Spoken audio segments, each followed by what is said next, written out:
Assalamualaikum dan selamat sejahtera. Saya dari kelas 10. Terlebih dahulu, saya ingin memperkenalkan rakan kerja saya iaitu Mai Sarah dan saya sendiri Nur Emira. Hasil pembelajaran ialah menjelaskan perancangan korpus bahasa Melayu dan menjelaskan perkembangan sistem ejaan Rumi. Sejarah perkembangan sistem ejaan Rumi, penggubalan dan penyelarasan istilah dan pembakuan sebutan adalah antara tajuk yang akan dibincangkan.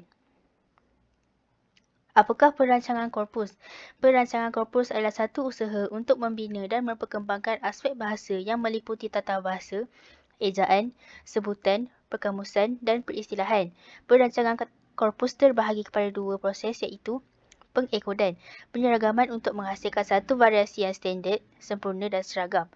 Pemupukan, usaha memodernkan bahasa Melayu supaya boleh menjadi bahasa yang saling terjemah dengan bahasa moden yang lain. Sejarah perkembangan sistem ejaan Rumi. Tulisan Rumi berasal daripada tulisan Latin atau Romawi yang dibawa masuk oleh orang-orang Barat apabila mereka datang ke Kepulauan Melayu. Sistem tulisan ini bersifat fonik, iaitu sebutan bunyinya kebanyakannya mengikut lambang hurufnya. Bahasa Melayu untuk kali pertamanya ditulis dalam huruf Rumi oleh pengembara Barat yang datang ke alam Melayu, iaitu dalam Senarai Kata Melayu Itali yang dihasilkan oleh Antonio Pigafetta dalam kurun yang ke-15. Sistem bermula pada tahun 1904 dan disempurnakan pada tahun 1972. Berikut merupakan nama sistem ejaan Rumi yang pernah wujud di Malaysia. Sistem ejaan Wilkinson pada tahun 1940, sistem ejaan Zabba pada tahun 1949, sistem ejaan Fajar Asia pada tahun 1945 hingga 1954, sistem ejaan Kongres pada tahun 1956, sistem ejaan Malindo pada tahun 1959 dan sistem ejaan Rumi baru bahasa Melayu pada tahun 1972. Sistem ejaan Wilkinson diwujudkan bagi menyeragamkan sistem ejaan Rumi yang digunakan di sekolah-sekolah Melayu di Malaya. Sistem ini wujud hasil daripada tindakan yang dilakukan oleh satu jawatan kuasa yang dipengerusi oleh R.J. Wilkinson yang menjawat jawatan pengarah pelajaran ketika itu. Sistem ejaan Zabba ditengahkan oleh pendeta Zabba. Pada tahun 1949, Zabba telah membuat pindaan pada sistem ejaan Wilkinson kerana beliau berpendapat bahawa ejaan itu tidak menggambarkan sebutan Melayu. Beberapa pindaan telah dibuat, contohnya huruf U digantikan dengan O sebelum huruf R, K dan NG pada akhir perkataan. Sistem ini juga memberi tanda sempang kepada ibu handi dan sah. Digunakan secara menyeluruh di sekolah, dinamakan ejaan sekolah dan sistem ini digunakan sehingga tahun 1972. Sistem Fajar Asia muncul semasa pemerintahan Jepun, digunakan untuk menyampaikan propaganda Jepun dalam bahasa Melayu melalui tulisan Rumi. Sistem ejaan ini hampir sama dengan sistem ejaan Wilkinson. Perbezaannya hanya pada diftong AI dan AU yang digantikan dengan huruf Y dan W. Contohnya, perkataan pandai dan gurau dieja sebagai pandai dan gurau. Selepas Jepun kalah, sistem ejaan ini tidak lagi digunakan dan bahasa Melayu kembali menggunakan sistem ejaan Zabba. Sistem ejaan Kongres.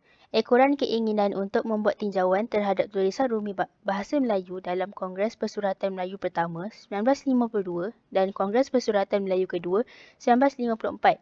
Dalam Kongres Persuratan ketiga 1956 telah diputuskan satu sistem ejaan yang dikenali sebagai sistem ejaan Kongres. Walau bagaimanapun, sistem ejaan ini tidak pernah digunakan disebabkan sistem ini menerapkan lambang-lambang fonetik. Sistem ejaan Malindo terhasil susulan untuk memartabatkan bahasa Melayu melalui penyelarasan sistem ejaan. Kerjasama antara Indonesia dan Malaysia telah menyelaraskan sistem ejaan yang digunakan oleh kedua-dua buah negara sehingga menghasilkan sistem ejaan Malindo. Nasibnya juga sama dengan sistem ejaan Kongres kerana mengutamakan lambang fonetik, maka ejaan ini tidak digunakan secara meluas. Sistem ejaan Rumi baru bahasa Melayu. Sistem ini muncul setelah tamatnya konfrontasi Indonesia-Malaysia. Persepakatan untuk menyelaraskan sistem ejaan bahasa Melayu dengan bahasa Indonesia telah diadakan sehingga menghasilkan sistem ejaan ini pada 16 Ogos 1972. Sistem ini kekal digunakan sehingga kini. Di Indonesia, sistem ini dinamakan ejaan bahasa Indonesia yang disempurnakan. Penggubalan dan penyelarasan istilah. Istilah ialah kata atau frasa yang mempunyai makna yang khusus dan digunakan dalam sesuatu bidang ilmu. Pembentukan istilah BM bermula pada tahun 1956 dengan tertubuhnya Dewan Bahasa Pustaka DBP. Pada tahun 1960, pembentukan istilah semakin aktif dengan adanya jawatan kuasa istilah yang khusus untuk beberapa bidang ilmu. Pada tahun 1975, Majlis Bahasa Indonesia Malaysia MBIM ditubuhkan untuk menyediakan garis panduan umum tentang pembentukan istilah. Pada 30 Ogos 1975, Pedoman Umum Pembentukan Istilah Bahasa Malaysia dan Indonesia telah dilancarkan. Di Malaysia dinamakan Panduan Umum Pembentukan Istilah Bahasa Melayu. Pada tahun 2014, Majlis Bahasa Brunei Indonesia Malaysia MABBIM menyemak semula pedoman istilah tersebut dan pindaan akhir dibuat. Pembentukan istilah tidak lagi dibuat mengikut langkah sebelumnya tetapi dianjurkan supaya diterima bentuk istilah yang sesuai. Pedoman khusus pembentukan istilah telah diwujudkan untuk ilmu kimia, geografi dan agama Islam kerana bidang ini memerlukan tata caranya yang tersendiri dalam penamaan sesuatu dan cara penulisannya. Berikut merupakan langkah-langkah pembentukan istilah 2004. Pembakuan sebutan merujuk kepada penyelarasan sebutan iaitu mengikut ejaan. Contohnya, vokal A dibunyikan A tanpa mengira kedudukan dalam perkataan. Maka kata mata disebut mata, bukan mata. Dan kata saya disebut saya, bukan saya. Sebutan baku perlu digunakan dalam semua institusi rasmi.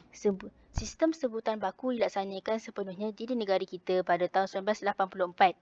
Tujuannya adalah untuk memudahkan proses pengajaran dan pembelajaran kerana bahasa Melayu dapat diseragamkan secara sistematik.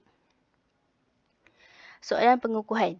Soalan yang pertama, pernyataan yang manakah benar tentang perancangan korpus bahasa Melayu? Jawapannya ialah C. Usaha membakukan sistem ejaan, tata bahasa dan istilah dalam bahasa Melayu. Soalan kedua, perancangan taraf ialah usaha untuk menjadikan bahasa Melayu sebagai bahasa yang? Jawapannya ialah A. Dimartabatkan sebagai bahasa kebangsaan dan bahasa negara. Soalan ketiga, yang manakah aktiviti yang tergolong dalam perancangan korpus bahasa? Jawapannya ialah A.